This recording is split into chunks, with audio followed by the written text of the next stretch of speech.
Hello दोस्तों, let's क्रैकेट में आपका स्वागत है। और डाउन टू अर्थ मैगजीन 16 से लेकर के 28 फरवरी 2022 की आप लोगों के सामने है। इसका जो कवर पेज है वो आप देख सकते हैं, लिखा हुआ है मिसिंग। और यहाँ पर जो बात हो रही है वो बात हो रही है कंट्री के रिकॉर्डेड फॉरेस्ट की। देखेंगे मतलब अंदर आर्टिकल है, ज़्यादा डिटेल में नहीं जाएंगे। वन बाय वन फॉरेस्ट ने हमें काउंट नहीं करने बैठ करके, ये काम इनका है तो इन्होंने ये काम किया और यहाँ रिपोर्ट पब्लिश कर दी। हम जस्ट बेसिक चीज़ों को समझेंगे, और भी चीज़ें काम किया उनको भी यहाँ पर देखते हैं। तो सीधे चलिए अंदर ही चलते हैं आर्टिकल के अंदर। और यहाँ पर आप लाइक शेयर और सब्सक्राइब वगैरह कर दीजिएगा। पहला आर्टिकल निकल के आता है डाइजेस्ट के अंदर से, और ये जो आप पक्षी देख रहे हैं इसका नाम है सीगुल। ओके, ये जो सीगुल हैं ये बेसिकली अर्बन एरिया में नहीं पाए जाते थे, और ये साइबेरिया से यहाँ पर आपके माइग्रेट करते हैं। ओके, तो आप देख सकते हो कि थाउजेंड्स ऑफ सीगुल्स यहाँ पर आपके माइग्रेट करें इंडिया में, साइबेरिया से यहाँ पर आते हैं, हर साल आते हैं। जब अक्टूबर में विंटर पड़ती है तब ये यहाँ पर आते हैं। यमुना दिल्ली के आसपास ये देखने के लिए मिलते हैं। इनका ब्रेन लार्ज होता है, और ये जो अगर कोई भी चेंजेस इनकी लिविंग कंडीशन में होगा तो ये क्विकली इसको अडेप्ट कर लेते हैं। मतलब इनमें एडेप्टेशन की जो पावर है वो ज़्यादा होती है। ओके, इंडस्ट्रियलाइज्ड फिशिंग प्रैक्टिसेस जो पूरी दुनिया भर में यहाँ पर इंडस्ट्रियल फिशिंग यहाँ पर की जाती है अक्रॉस द ग्लोब, उसकी वजह से इनके जो नेचुरल फूड सोर्सेज हैं वो यहाँ पर कम हुए हैं। साथ ही साथ इनकी जो नेस्टिंग साइट हैं वो भी यहाँ पर डिस्टर्ब हुई हैं। और सीगोल्स जो हैं वो अब क्या है कि देखो, पहले तो ये माइग्रेट कर रहे हैं दिल्ली वगैरह की तरफ। अब ये दिल्ली में ही यहाँ पर अपना परमानेंट जो होम है उसको यहाँ पर बना रहे हैं, और increasingly making cities there permanent home. Okay, तो ये चीज़ आप समझो कि जब इनका नेचुरल जो नेस्टिंग साइट्स हैं वो यहाँ पर ख़त्म हो रही हैं, तो सिटीज़ ही यहाँ पर अब उनका परमानेंट होम जो है वो बनाई जा रही हैं। इन द यूके और Italy there has been an perceptible increase in the gull numbers in urban areas. तो अर्बन एरियाज़ में ये पक्षी यहाँ पर रह रहे हैं, और साथ ही साथ सिटी के रेसिडेंट्स के साथ ही मतलब रहते हैं, जैसे और बर्ड्स यहाँ पर रहती हैं सिटी के अंदर, इसी तरीके से आपको ये मिलेगा। तो अपनी कॉलोनीज़ यहाँ पर तैयार कर रहे हैं, फूड स्नैचिंग ये सब चीज़ें आपको देखने के लिए मिल जाएंगी। बेसिक चीज़ ये है कि क्लाइमेट चेंज का इम्पैक्ट हर चीज़ पर पड़ता है, चाहे वो एक पक्षी से लेकर के कोई भी हो। ओके, तो ये आर्टिकल मिलेगा। उसके बाद ग्लोबल लेवल पर कुछ छोटी बड़ी खबरें, लाइक जियोपॉलिटिकल टेंशंस आपकी चल रही हैं रशिया यूक्रेन के बीच में। और रशिया ने लगभग 1000 रशियन ट्रूप्स को यूक्रेन के बॉर्डर के पास खड़ा कर दिया, और कुछ ही दिन पहले उनको हटा भी लिया, ये कह करके कि हाँ तो मिलिट्री एक्सरसाइज चल रही थी, हम कुछ नहीं करने वाले। लेकिन आज जब ये वीडियो यहाँ पर रिकॉर्ड हो रही है 24 तारीख के अंदर, तब आपको पता चलेगा कि फिर से यहाँ पर जो है वो पीस कीपिंग मिशन के नाम पर ट्रूप्स भेजे गए हैं रशिया के अंदर। ओके, इससे क्या है कि ग्लोबल जो ऑयल सप्लाई चेन्स है वो भी यहाँ पर आपकी चेंज होने की सिचुएशन है। अभी $91 एक बैरल के हिसाब से यहाँ पर ऑयल मिल रहा है, और अभी अभी न्यूज़ भी आई कि 99 बैरल भी यहाँ पर हो गया है। तो ये ऑयल प्राइस यहाँ पर बढ़ेंगे, जिससे अलग अलग कंट्रीज़ पर इम्पैक्ट पड़ेगा। ओके, तो एनर्जी क्राइसिस देखने के लिए मिल सकता है, लेकिन ये सब सिचुएशन अभी ट्रांजिशन फेज में है, तो देखते रहो न्यूज़पेपर में क्या क्या चीज़ें चल रही हैं। उसके बाद एक ट्रॉपिकल साइक्लोन है जिसका नाम है एना। ये मेडागास्कर को हिट किया, और साथ ही साथ मोजाम्बिक, मलावी, युगांडा, जाम्बिया की तरफ बढ़ रहा है। इसके अलावा एक साइक्लोन आया जिसका नाम है बटसिराई। ओके, और ये जो है वो मेडागास्कर में ही हिट हुआ। बहुत सारे लोग डिस्प्लेस यहाँ पर किए गए, और कई सारे लोग यहाँ पर उनकी डेथ भी हुई। ऑस्ट्रेलिया ने कहा है, ऑस्ट्रेलिया के देखो, ये अगर ऑस्ट्रेलिया है तो ऑस्ट्रेलिया की इस तरफ यानी कि नॉर्थ और ईस्ट की तरफ आपको यहाँ पर ग्रेट बैरियर रीफ यहाँ पर देखने के लिए मिल जाएगी। और great barrier reef climate change के कारण काफ़ी तेज़ी से यहाँ पर चेंज हो रही है, उसका बेसिकली ब्लीचिंग यहाँ पर हो रही है। ओके, तो उसके लिए ऑस्ट्रेलिया की सरकार ने कहा है कि हमें $700 मिलियन चाहिए। 28 जनवरी को ये बात कही, और इन्होंने कहा कि हम पोल्यूशन वगैरह को कम करेंगे, रीफ का जो वाटर है उसको साफ़ करेंगे, वहाँ से पोल्यूशन हटाएंगे, इलीगल फिशिंग वगैरह उसको भी यहाँ पर हम रोकेंगे। इन चीज़ों को लेकर के इन्होंने $700 मिलियन की बात कही है। क्लाइमेट एक्टिविस्ट ने कह रहे हैं कि move saying the goals do not address threat such as reef bleaching due to the global warming. कि आपने जो गोल बताएं कि आप 700 मिलियन से क्या करोगे, उसमें कुछ ज़्यादा फ़ायदा दिख नहीं रहा है कि आप रीफ ब्लीचिंग को रोक पाओ। उसके बाद ग्रीक की सरकार ने यहाँ पर नो कॉन्फिडेंस मोशन यहाँ पर पास कर दिया, क्योंकि वहाँ पर स्नो स्टॉर्म्स आए और उनसे मैनेजमेंट ग्रीक की सरकार यहाँ पर कर नहीं सकी। तो उस चीज़ को देखते हुए लास्ट वीक यहाँ पर नो कॉन्फिडेंस मोशन देखने के लिए मिला। ये सब चीज़ें काम की नहीं हैं। उसके बाद इक्वाडोर के अंदर, ईस्टर्न इक्वाडोर पर ऑयल स्पिल्स की कंडीशन यहाँ पर देखने के लिए मिली, और वहाँ पर जो आपकी अमेज़ोन रेन फॉरेस्ट है वहाँ पर भी ये चीज़ें पहुँच चुकी हैं, यानी कि जो आपका प्रोटेक्टेड नेचर है अमेज़ोन रेन फॉरेस्ट की, उसको भी यहाँ पर खतरा है। ओके, इंडिजीनियस कम्युनिटीज़ हैं, और वहाँ पर आपकी जो ड्रिंकिंग वाटर की सप्लाई है वो सब पॉल्यूट हो चुकी है। एक रिवर है जिसका नाम है कोका रिवर, जो कि वन ऑफ द बिगेस्ट है अमेज़ोन के अंदर। वहाँ पर भी आपका जो रिवर के अंदर पानी है वो कंजम्पशन के लिए सूटेबल नहीं रहा। उसके बाद इंडिया में भी कुछ चीज़ें चल रही हैं, लाइक पंजाब, हरियाणा और उत्तर प्रदेश के फार्मर्स ने बिट्रेयल डे यहाँ पर सेलिब्रेट किया, इसको मनाया ताकि लोगों को पता लगे कि क्यों हो रहा है। तो 31 जनवरी को ये यहाँ पर आपका बिट्रेयल डे जो है वो ऑब्जर्व किया गया। सरकार ने कुछ वादे किए थे, हम एमएसपी में सुधार करेंगे, एमएसपी रिजीम को कायम रखेंगे, ओके, इस तरीके के, और फार्म बिल्स को रिमूव करने की बात यहाँ पर हुई थी। लेकिन अभी तक कोई भी ना तो कमेटी यहाँ पर बनी है, ना ही किसी तरीके का कंपनसेशन दिया गया है जिन फार्मर्स की डेथ यहाँ पर हुई, ओके। उसके बाद फॉरेस्ट ऑफिशियल्स ने रिकॉर्ड किया, ग्रे पेलिकन्स की डेथ यहाँ पर देखने के लिए मिली। आंध्र प्रदेश के अंदर 130 से ज़्यादा ग्रे पेलिकन्स डेड यहाँ पर पाए गए, ओके। इनका जो मरने का कारण है वो बताया जा रहा है नीमेटोड इन्फेस्टेशन, ओके। तो ऐसे ही जो एवियन ब्यूटलिज्म है वो भी सब इन चीज़ों का कारण है, और उसका ही एक पहलू यहाँ पर निकल के आता है जिसका नाम है नीमेटोड इन्फेस्टेशन। ग्रे पेलिकन्स जो हैं वो नियर थ्रेटन है IUCN की रेड लिस्ट के अंदर, और आंध्र प्रदेश में आते हैं साइबेरिया से ड्यूरिंग द विंटर, जैसे सीगुल्स बताए ऐसे ही ये भी यहाँ पर आते हैं। तो ये पॉइंट मिलेगा। महाराष्ट्र की सरकार ने, अगर आप यहाँ पर देखें, in the last week on January, green lit 24 crore dedicated water supply project यहाँ पर लॉन्च किया, और इस प्रोजेक्ट के अंदर हर एक घर में जो है वो आपकी इस पर्टिकुलर डिस्ट्रिक्ट में जो कि उल्हास रिवर के आसपास में पड़ती हैं उनमें पाइपलाइन से सुविधा यहाँ पर प्रोवाइड की जाएगी। साथ ही साथ एक वाटर पे ए वाटर टैक्स भी यहाँ पर आपका जो है वो लगाया गया है। ये बहुत ही लोकल न्यूज़ हो जाएगी, इसको यहाँ पर पढ़ने की ज़रूरत नहीं है, बट आप चीज़ों को समझो कि ये सब चीज़ें हो रही हैं। ग्रीन ग्रोथ इक्विटी फंड, जो कि इंडिया का लार्जेस्ट क्लाइमेट इम्पैक्ट फंड है, ये मैनेज किया जाता है बाई एवर काउंसिल कैपिटल के द्वारा, ओके, रन किया जाता है। ये फाइनेंशियल इन्वेस्टमेंट फर्म है, इसके द्वारा ये आपका मैनेज किया जाता है। 441 मिलियन का फंड इसको यहाँ पर अवेलेबल हुआ है under the green growth equity fund के अंदर, ओके। और इसमें जो ये पैसा यहाँ पर आया है इसको खर्च किया जाएगा रिन्यूएबल एनर्जी टारगेट्स को हासिल करने के लिए। तो ये सारे पॉइंट्स आपको यहाँ पर देखने के लिए मिल जाएंगे। उसके बाद आर्टिकल आता है यूनियन बजट 2022-23 का। यूनियन बजट 2022-23 आपने पढ़ा होगा, नहीं पढ़ा तो मार्च की जो आपकी योजना और कुरुक्षेत्र मैगजीन्स हैं वो इसी चीज़ के ऊपर आएंगी। हम उसको बहुत ही अच्छे से यहाँ पर कवर करेंगे, पॉइंट्स को मिस नहीं करेंगे एक भी। बट एक ओवरव्यू तो आपने यहाँ पर लिया ही होगा कि क्या बातें, नहीं लिया तो भी थोड़ा सा आपको यहाँ पर पता लगेगा, ओके। यूनियन बजट 2022-23 यहाँ पर लॉन्च किया और अच्छी अच्छी बातें यहाँ पर लिखी गई, लेकिन इस आर्टिकल के अंदर उन सभी चीज़ों को क्रिटिसाइज़ किया गया है, तो क्रिटिकल एनालिसिस आपको देखने के लिए मिल जाएगा, ओके। लिखा हुआ है अमृतकाल, हम अमृतकाल सेलिब्रेट करने की बात कर रहे हैं। इंडिया अपनी 75वीं जो इंडिपेंडेंस है उसको सेलिब्रेट कर चुका, ओके। उसके बाद आप देखोगे कि इंडिया के 100 साल भी यहाँ पर पूरे होंगे, तो ये जो 25 साल आगे बचे, इन 25 साल को अमृत काल के रूप में यहाँ पर जाना जाता है। सरकार का लक्ष्य है कि इस अमृत काल के अंदर हम बहुत कुछ यहाँ पर करेंगे, और उसी से रिलेटेड यूनियन बजट 2022-23 यहाँ पर लॉन्च किया गया। आर्टिकल कह रहा है कि यूनियन बजट 2022-23 सीधे फोकस करता है 2047 की तरफ, लेकिन जो प्रेजेंट कंडीशन 2022 में इंडिया की यहाँ पर हैं उनकी तरफ कोई फोकस नहीं किया जा रहा, ओके। इससे पहले नीति आयोग ने एक डॉक्यूमेंट रिलीज़ किया था जिसका नाम है स्ट्रेटजी फॉर न्यू इंडिया 75। इसके अंदर कुछ गोल्स रखे गए थे इस स्ट्रेटजी के अंदर कि हम जब 75 साल हमारी इंडिपेंडेंस के हो जाएंगे तब हम ये काम करेंगे। वो सारे गोल्स पूरे हुए नहीं, और हमने अपने जो गोल्स हैं वो सारे के सारे 2047 के लिए लगा दिए हैं, है ठीक है। तो ये चीज़ें आपको यहाँ पर पता होनी चाहिए। अब थोड़ी थोड़ी सी चीज़ें यहाँ पर डिस्कस करते हैं। जो चीज़ें मैंने अभी तक आपको यहाँ पर बताई वो सेम चीज़ें आपकी इस आर्टिकल के अंदर यहाँ पर लिखी हुई हैं। लाइक एक नीति आयोग का डॉक्यूमेंट था जिसका नाम है न्यू इंडिया 2022 या फिर इंडिया 75। इसके अंदर हमने अलग अलग तरीके की जो डिस्कशंस किए थे 2018 में इसको लॉन्च किया था, और 4 साल के अंदर हमें कुछ काम यहाँ पर करने थे। इसमें आप देखो कि पहला 2022 तक हमें क्या क्या काम करने थे। 2022 तक हमें जो इंडिया की इकोनॉमी है उसको $4 ट्रिलियन बनाना था, ओके। 4 ट्रिलियन की इकोनॉमी चाहिए थी। उसके अलावा वुमेन के लिए जो है वो एम्प्लॉयमेंट जनरेशन का काम करना था। फार्मर्स की इनकम को डबल करना था 2022 तक। पॉवर्टी को इरेडिकेट करना था, और इसके अलावा 41 तरीके के और भी टारगेट्स इसके अंदर थे, और ऑफ विच एटलीस्ट 17 टारगेट ऐसे थे जिनकी डेडलाइन 2022 थी। तो इसके अंदर 17 टारगेट ऐसे थे जिनकी डेडलाइन 2022 थी, और उन टारगेट्स को हम फुलफिल नहीं कर पाए। अभी हम देखते हैं कि ऐसे कौन कौन से टारगेट थे जिनकी बात यहाँ पर की जा रही है। ये जो नीचे मैंने इमेज यहाँ पर दी है, इस इमेज को भी गौर से देखिए।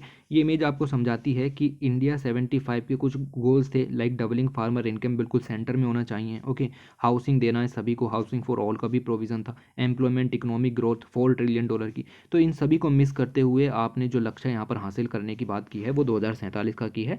तो ये एक तरीके से आपको ये दिखाता है। कुछ गोल्स की यहाँ पर बात करते हैं, ज़्यादा डिटेल में नहीं जाएंगे बट फिर भी यहाँ पर देखते हुए चलते हैं। इंडिया 75 डॉक्यूमेंट के अंदर ये बात साफ साफ कही थी कि हम इंडिया के अंदर जो पर कैपिटा इनकम है 2017-18 तक $1900 और 2022-23 तक $3000 के करीब यहाँ पर कर देंगे। ओके, इसके अलावा हमने ये भी कहा था कि हम जो है वो illiteracy, corruption, poverty, malnutrition, poor connectivity, इन सब चीज़ों को ख़त्म करेंगे, कॉमन इंडियन को यहाँ पर महत्व देना शुरू करेंगे। चलो ये तो बात ख़त्म हो गई यहीं, ये तो होने वाला है नहीं। ओके, बात कर लेते हैं आप की जो पर कैपिटा इनकम की। तो इस समय अगर हम देखें पर कैपिटा इनकम कितनी है, लेटेस्ट यूनियन गवर्नमेंट का डाटा ये बताता है कि इंडिया की पर कैपिटा इनकम सिर्फ $1258 के करीब है। इसको हमें 2022 तक करना था $3000। तो अभी इस समय इतनी है, तो $3000 कब होगी? ठीक है, तो ये पॉइंट यहाँ पर निकल करके आया। ऑलराइट, और लोअर देन 2017-18 से, और हम 2022 में इस चीज़ की बात कर रहे हैं।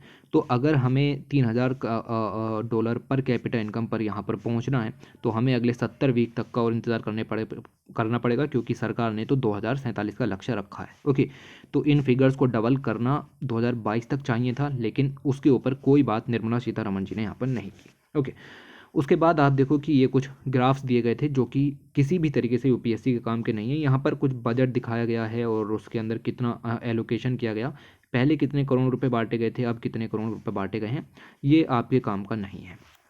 उसके बाद दूसरी चीज़ की बात करते हैं। पहला आपको मैंने यहाँ पर बता दिया, पर कैपिटा इनकम की बात होनी थी।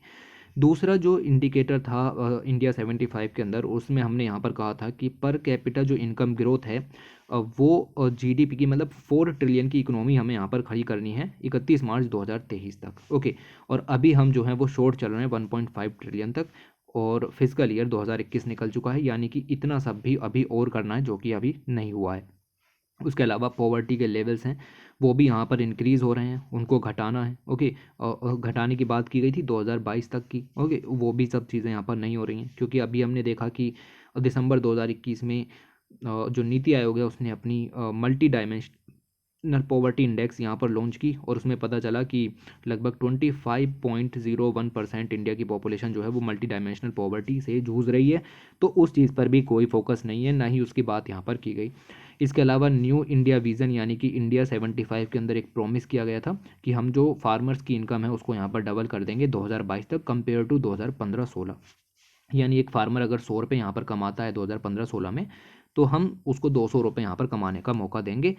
लेकिन आप देखो कि अलग अलग जो रिपोर्ट्स आई, लाइक नेशनल सैंपल सर्वे की 77वें राउंड की रिपोर्ट आई, उन्होंने सब ने ये बताया कि इस चीज़ से कोई भी फ़ायदा यहाँ पर नहीं देखने के लिए मिल रहा है। Okay, as such the target income for doubling 2022 is 21,000 per month. हमें 21,000 पर मंथ रुपए देने थे एक फार्मर की इनकम को डबल करने के लिए ऑन एन एवरेज, लेकिन इस समय अगर आप देखें तो सिर्फ एक फार्मर 10,218 रुपये कमाता है। ओके, ये सब डाटा याद रखने की ज़रूरत नहीं है, बट समझो ये चीज़ें पूरी नहीं हो पा रही हैं जिन चीज़ों की बात की जानी चाहिए थी। पहले लक्ष्य वो देखो जो कि हमने किए इंडिया 75 के अंदर, उसके बाद आप लॉन्ग टर्म की चीज़ों को यहाँ पर लेकर के चलो, तो ये चीज़ें मिलेंगी।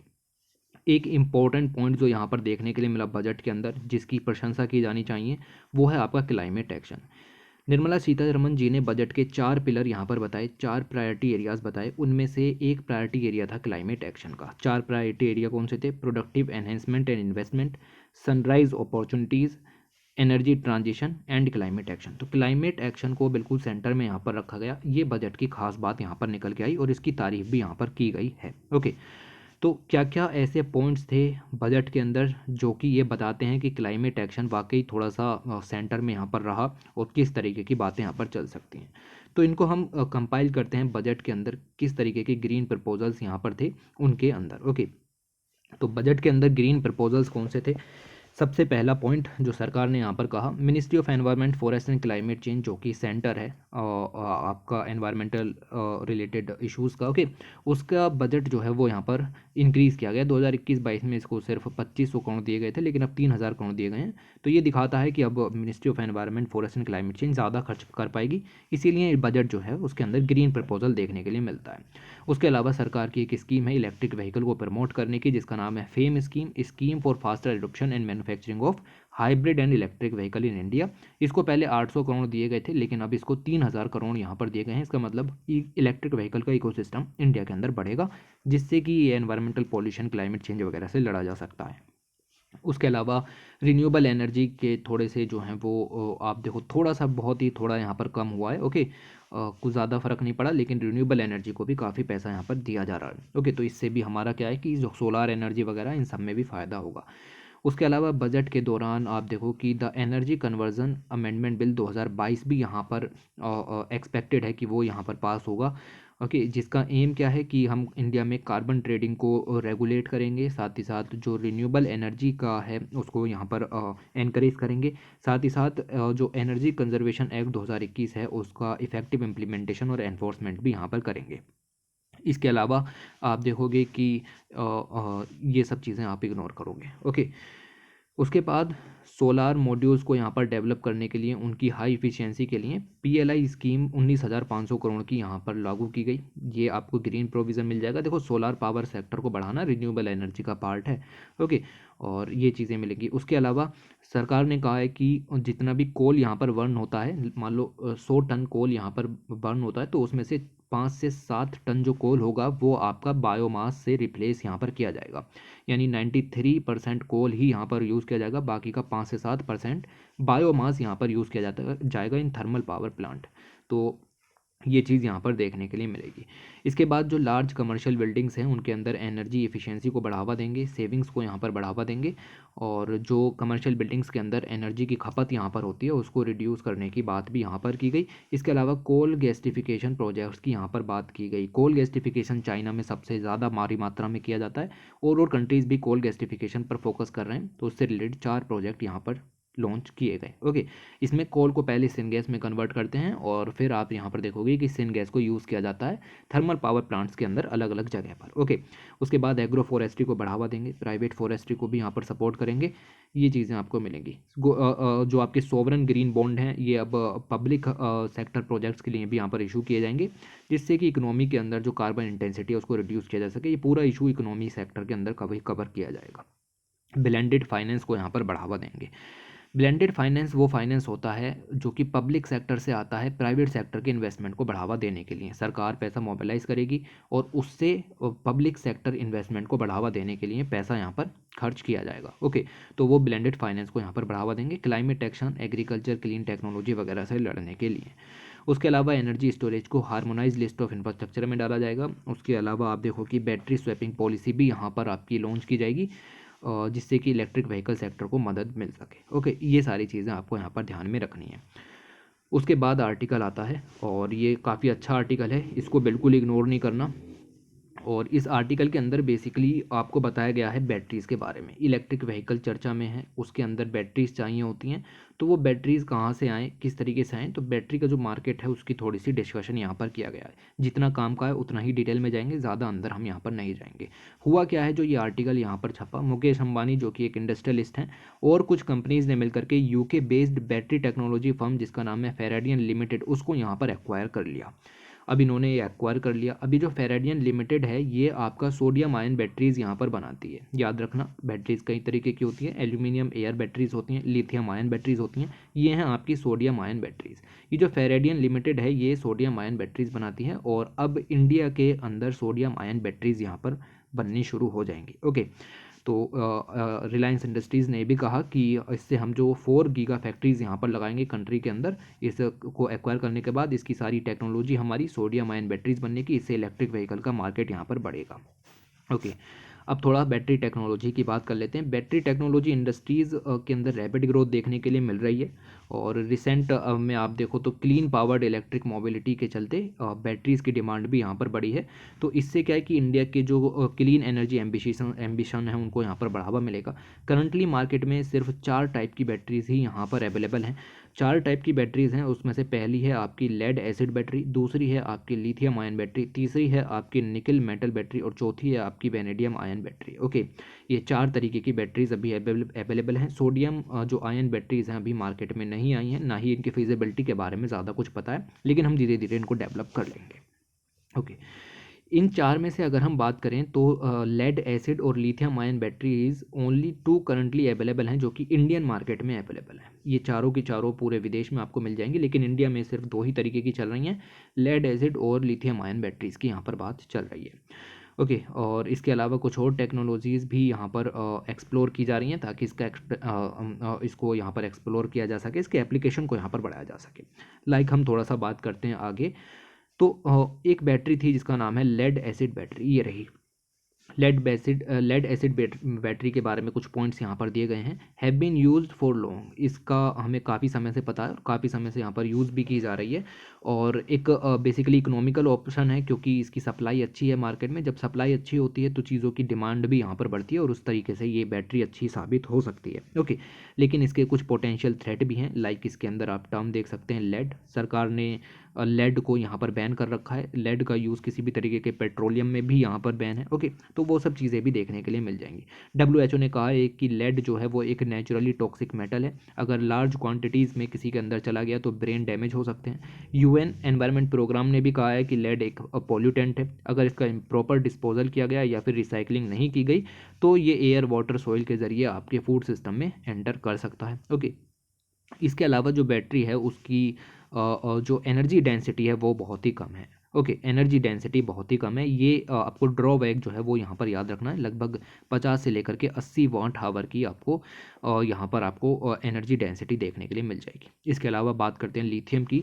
Lithium has some environmental cost by the way of mining. इसको अभी हम डिस्कस करेंगे पॉइंट को कि यहाँ पर क्या कहना चाह रहे हैं। लिथियम आयन बैटरीज की डेंसिटी 100 से लेकर के 265 तक है। तो इतना पॉइंट याद रखो, ये सब डाटा याद मत रखो कि ये इतने से इतने हैं। Lithium ion lead acid battery की तुलना में लिथियम आयन बैटरी की जो एनर्जी डेंसिटी है वो ज़्यादा है। ओके, सिर्फ इतना पॉइंट याद रखना था, बाकी कितनी है कैसी है वो सब याद नहीं रखना था। ओके, तो ये चीज़ें आपको यहाँ पर देखने के लिए मिल जाएगी कि इसकी डेंसिटी इतनी आपको मिल जाएगी। This ability to achieve higher energy density, जिसकी वजह से इन बैटरीज़ का यूज़ हम यहाँ पर कर सकते हैं क्योंकि इनकी जो एनर्जी डेंसिटी है वो काफ़ी ज़्यादा यहाँ पर देखने के लिए मिल जाएगी। इंडिया ने भी कहा है कि हम जो लिथियम आयन बैटरीज हैं उनको यहाँ पर डेवलप करेंगे और 18,100 करोड़ रुपए की यहाँ पर आपकी प्रोडक्शन लिंक्ड इंसेंटिव स्कीम शुरू की थी लिथियम आयन सेल की मैन्युफैक्चरिंग को इन इंडिया बढ़ाने के लिए।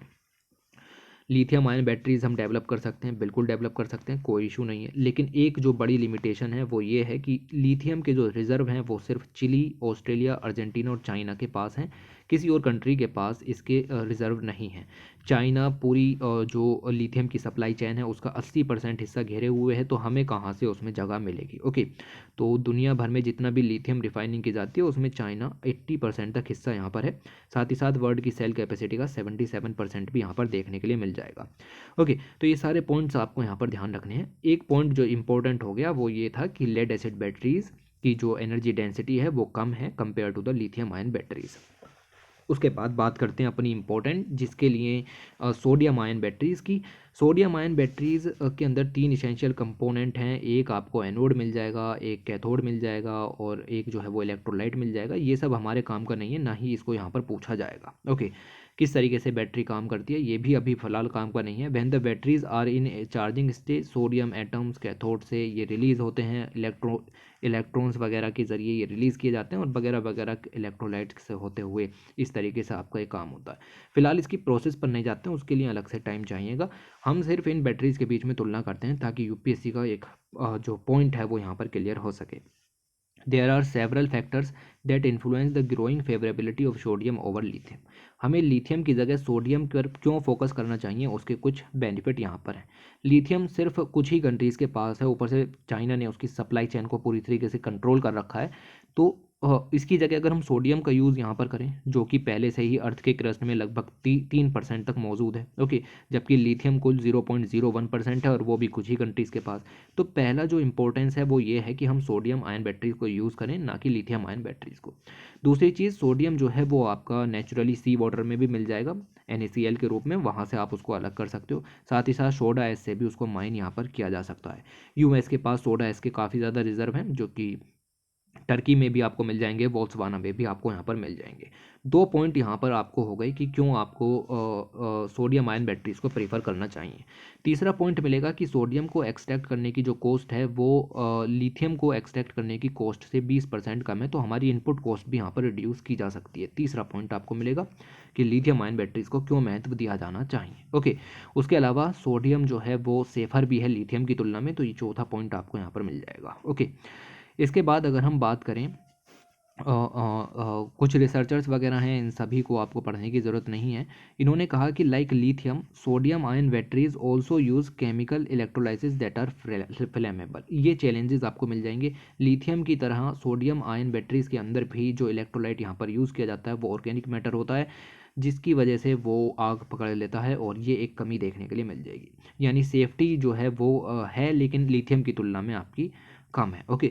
तो ये चीज़ें आपको थोड़ी थोड़ी सी याद रखनी है। Sodium is available in more abundance than the lithium and considered to be the safer as well, okay. However sodium ion batteries fall short in terms of energy density. Very very important point, sodium ion batteries की energy density lithium ion batteries की तुलना में कम है, जिसकी वजह से इनका पोटेंशियल इलेक्ट्रिक व्हीकल में हिंडर यहाँ पर कर रहा है, यानी एक चुनौती के रूप में यहाँ पर बना हुआ है। ये मिलेगा lithium ion batteries, sodium ion batteries, और एक होती हैं आपकी एल्यूमिनियम एयर बैटरीज। तो ये भी ऐसी हैं कि आप एल्यूमिनियम का यूज़ यहाँ पर करते हो, ना कि सोडियम का या लिथियम का, ओके। लिथियम आयन बैटरीज की बात करें, ये सारे पॉइंट यहाँ पर आप हटा दो। इसके बाद lithium is only found in a few regions, जिसकी वजह से हम इसकी जो माइनिंग नहीं कर सकते, जैसा कि हमने यहाँ पर देखा। इसके अलावा इसकी कॉस्ट भी यहाँ पर ज़्यादा पड़ती है, लगभग $150 के करीब आपकी कॉस्ट यहाँ पर पड़ेगी।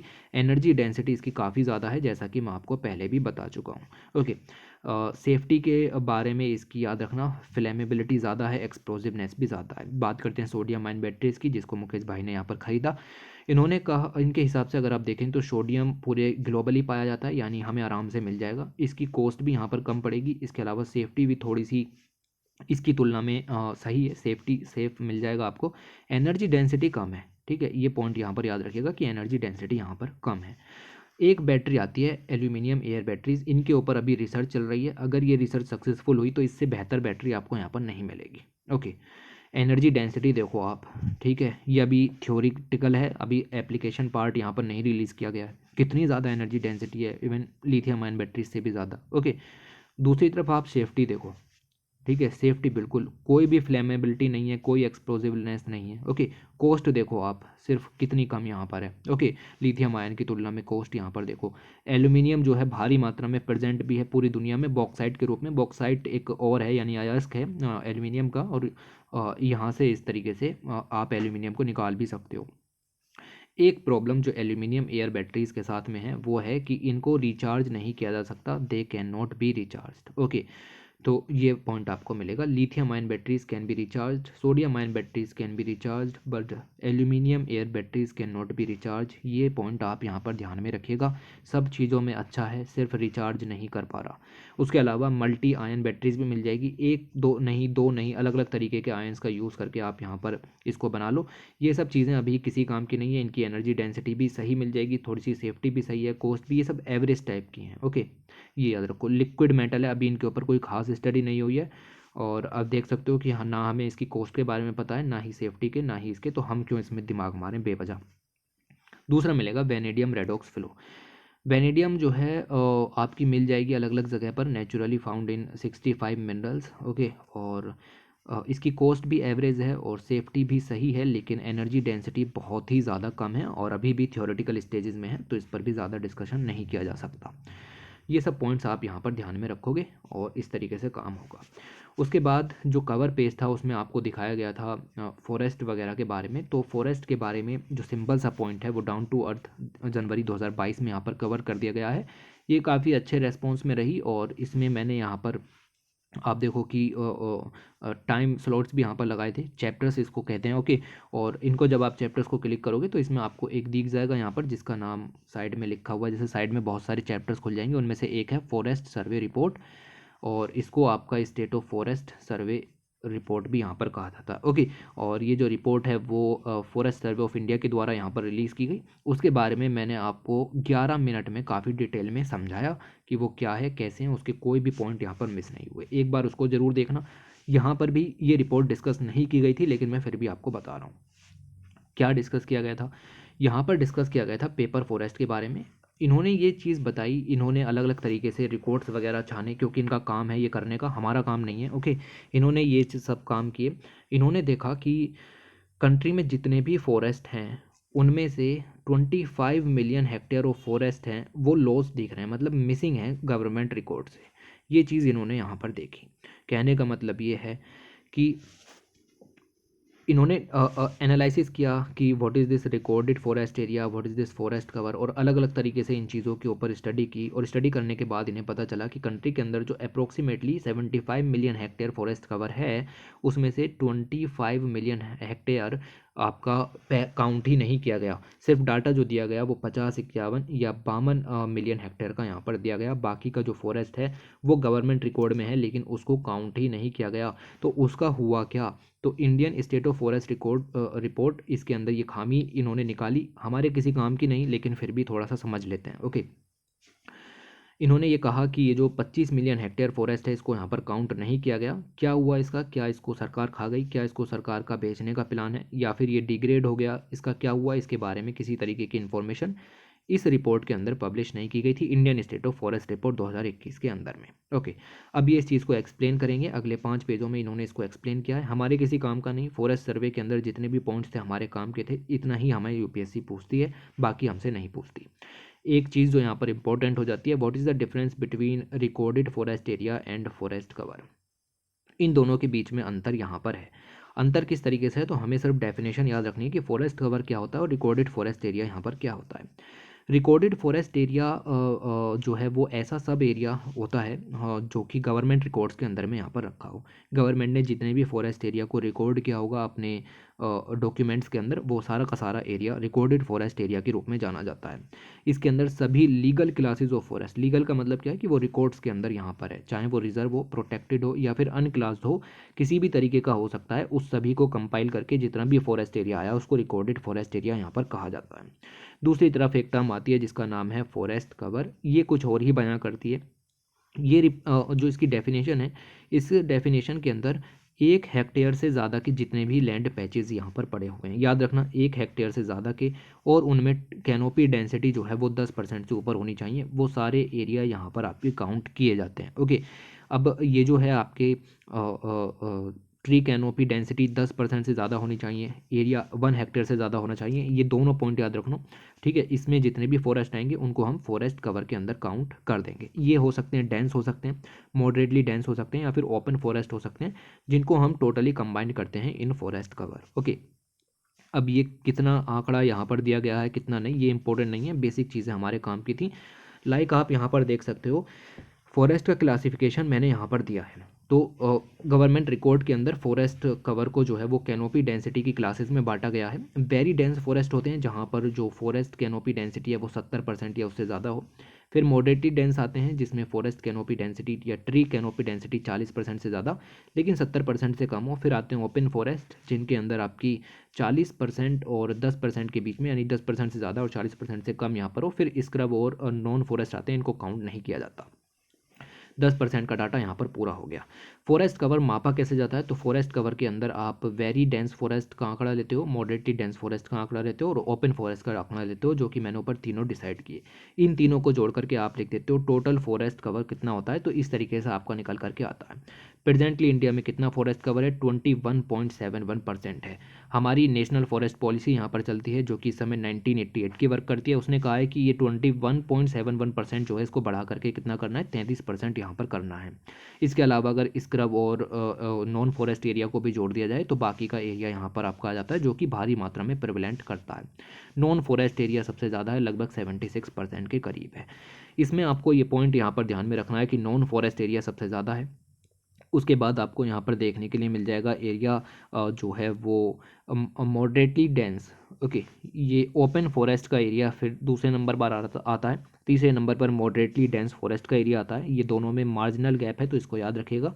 चौथे नंबर पर आपका वेरी डेंस फॉरेस्ट आते हैं और पाँचवें नंबर पर आपका 1.42% के साथ स्क्रब सबसे कम एरिया को कॉन्स्टिट्यूट करते हैं। ये टोटल फॉरेस्ट कवर आपको देखने के लिए मिल जाएगा 100%। ओके, तो इस तरीके से ये थ्योरेटिकल पार्ट है, ठीक है, ये आपको याद रखना है, बाकी इधर उधर की चीज़ें नहीं पढ़नी। अब इन्होंने यही बताया आपका कि जो a massive 75 million hectare forest, यानी कि जो कि पूरा कॉन्स्टिट्यूट करते हैं लगभग इंडिया के रिकॉर्डेड फॉरेस्ट का। रिकॉर्डेड फॉरेस्ट यहाँ पर बताए गए 77.53 के करीब। ओके, रिकॉर्डेड फॉरेस्ट यहाँ पर बताया गया। उसमें से आपका जो 25 मिलियन हेक्टेयर का एरिया है, यानी कि ये वाला एरिया, ये मिसिंग एरिया के रूप में यहाँ पर डिक्लेयर किया गया। उसके कुछ आपके और कारण हो सकते हैं, या फिर कुछ और चीज़ें यहाँ पर हो सकती हैं। हमें उसके अंदर डिटेल में नहीं जाना, इतना ज़्यादा क्रिटिकल एनालिसिस ज़रूरी नहीं है। ओके, क्रिटिकल एनालिसिस भी करने को आए तो आप इस चीज़ को ही यहाँ पर लॉन्च करेंगे कि अभी भी पिछले 10 सालों से एरिया जो है वो 21 पॉइंट समथिंग के जो अराउंड ही यहाँ पर घूम रहा है, और इसको 33% ले जाने के लिए हमें करीब 200 साल लग जाएंगे इस तरीके से।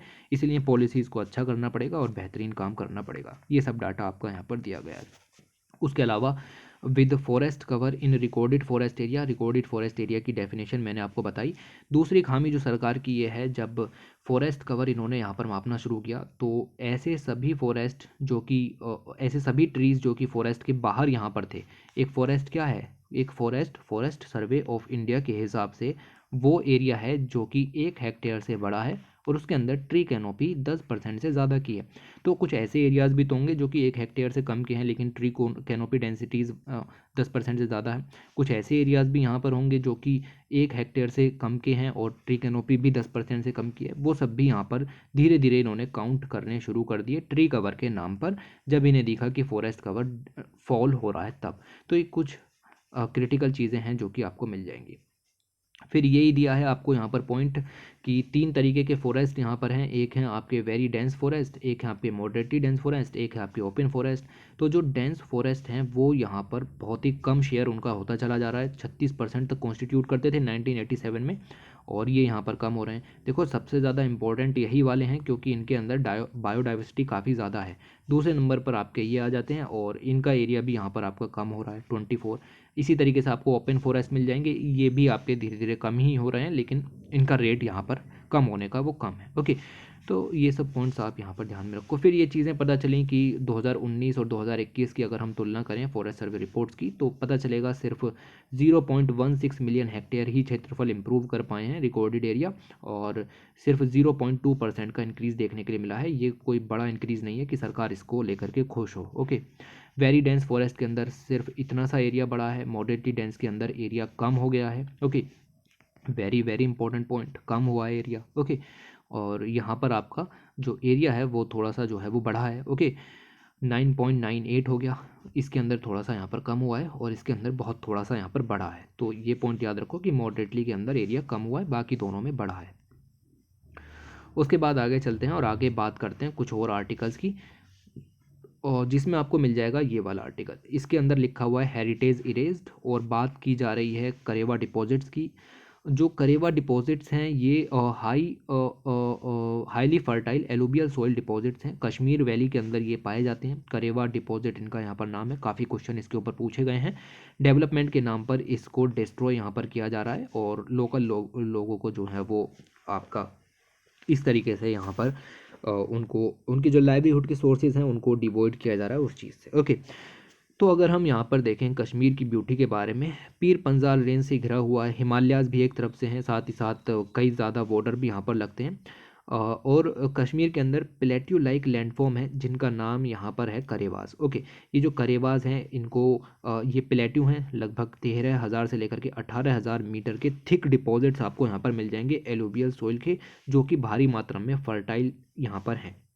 ओके, ये चीज़ आपको यहाँ पर ध्यान में रखनी है। इन करेवा डिपॉजिट्स के अंदर सैफरोन की कल्टीवेशन यहाँ पर की जाती है। आलमंड्स, एप्पल्स और सेवरल अदर कैश क्रॉप्स भी यहाँ पर उगाई जाती हैं। कश्मीर सैफरोन को 2020 में जियोग्राफिकल इंडिकेशन भी यहाँ पर दिया गया, क्योंकि इसके अंदर खुशबू बहुत अच्छी थी, इसका फ्लेवर भी काफ़ी सही था और डीप रेड कलर था, और ये चीज़ें आपको देखते हुए ये मिलेगा। अब आप बताइए कि अगर आप करेवास जो डिपॉजिट्स हैं उनको डिस्टर्ब करोगे तो क्या ये खेतियाँ यहाँ पर हो पाएंगी? ये जो फसलें हैं आलमंड की, एप्पल्स की, ये सब नहीं हो पाएंगे ना। ओके, तो ये चिंताएं यहाँ पर जताई जा रही हैं।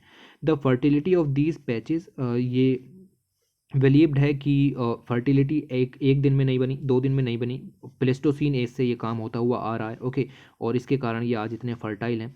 The Pir Panjal range blocked the natural drainage in the region and form a lake, जो कि पूरा स्पान करती है, लगभग 5,000 स्क्वायर किलोमीटर की लेक भी यहाँ पर आपकी इस तरीके से क्रिएट हुई है। Over the next few centuries the water receded making way to the valley, और इस तरीके से आपके करेवास का निर्माण यहाँ पर हुआ। वैली का जो वाटर था वो धीरे धीरे यहाँ पर भर गया प्लेस्टोसीन पीरियड से आते आते।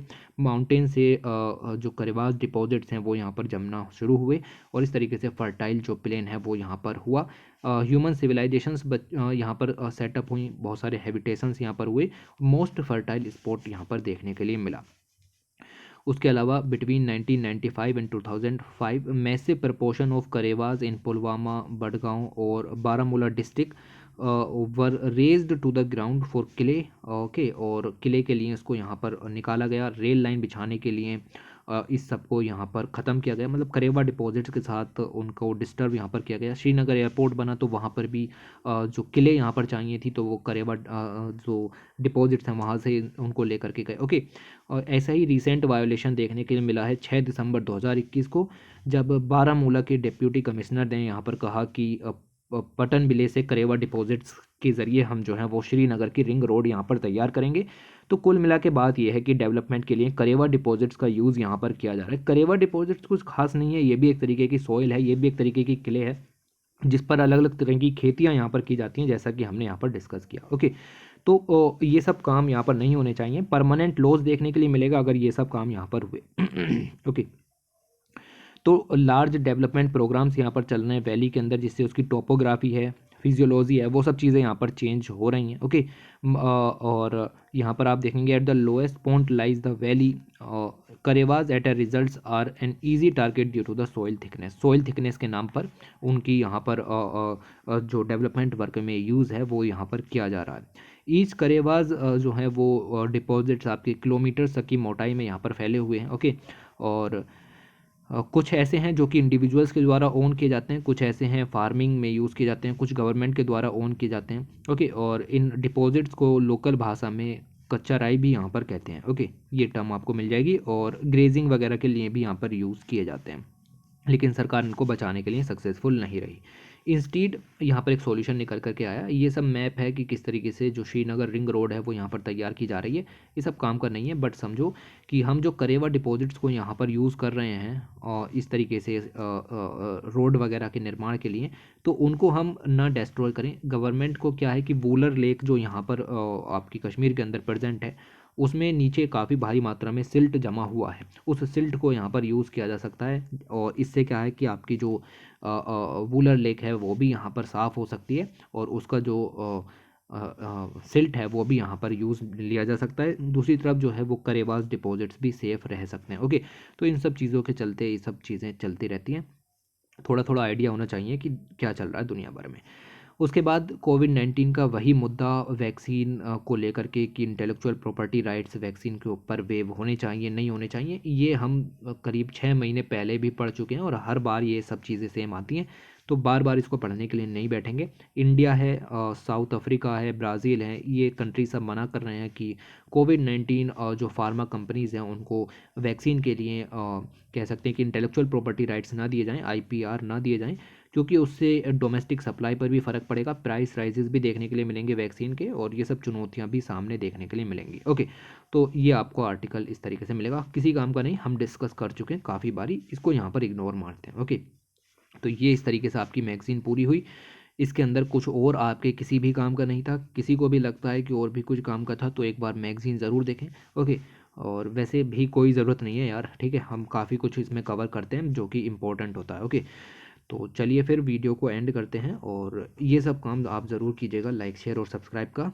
ओके, ये इंपॉर्टेंट होता है। साथ ही साथ फॉरेस्ट सर्वे वाली जो रिपोर्ट है वो भी ज़रूर से आप देखिएगा, बहुत मज़ा आएगा। ठीक है, चलिए फिर वीडियो को एंड करते हैं। Thanks for watching, take care.